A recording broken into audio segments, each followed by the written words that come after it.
Dritana Bazović, ish kryeministër i Malit të Zi dhe drejtues i lëvizjes Ura, pas protestës së organizuar nga komuna e Ulqinit, e cila kundërshton vendimin e qeverisë malazeze për dhënien e një pjese të Bregdetit për investitorët arab, deklaroi se ata që janë pro këtij projekti duan të zhdukin Ulqinin dhe shqiptarët.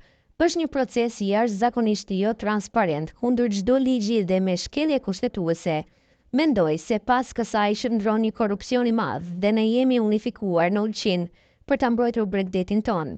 E kemi nisur këtë debat edhe në parlament dhe nuk do ta lejojmë askënd që të marrë qytetin ton, tha Bazović.